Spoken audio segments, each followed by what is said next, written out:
Tyler, thanks, and thank you for joining us tonight at 10 o'clock. I'm Brian Colleran. And I'm Liz Streppa. A new lawsuit filed on behalf of former residents at 2 Vermont juvenile centers claims years of abuse at the hands of DCF employees. NBC5's Carolyn Sistrand breaks down what's being laid out in this lawsuit. Brian, Liz, the 33-page complaint not only says that Department of Children and Families employees were abusing children, but they say when a federal court told them to stop the behavior that the employees did not. In a lawsuit filed this week, 7 people who received treatment at Woodside Juvenile Rehabilitation Center in Essex and at Middlesex Adolescent Center say 22 Department of Children and Families employees allowed abuse to go on for a period of more than 4 years.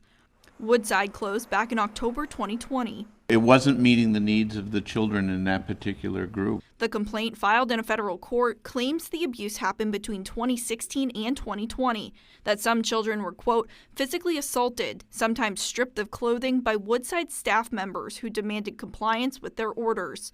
Some claiming that they were sent to isolation cells for days, weeks, and sometimes months at a time. A federal court previously ordered that certain behaviors by employees stop, but this new lawsuit states that it did not cease in Middlesex. Governor Scott and Secretary Mike Smith declining to comment further on ongoing litigation. It wasn't as effective. It wasn't moving in the right direction. It wasn't the treatment that we wanted to give. These claims are brought regularly. Attorney Celeste Laramie of Burlington has reviewed the lawsuit, where DCF has already investigated and substantiated the significant portion of the facts on which this complaint rests. That gives them a leg up, I would say, when it's already documented within their own internal records. Laramie says the task at hand now is sorting through specific claims, then a discovery process, collecting necessary paperwork and testimonies before mediation or a day in court.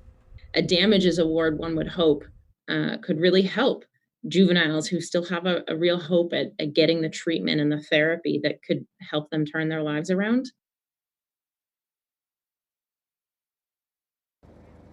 And the attorney says she expects that the Attorney General's office will handle this case for the state employees unless there's any sort of conflict within the AG's office, and then they will have to seek outside counsel.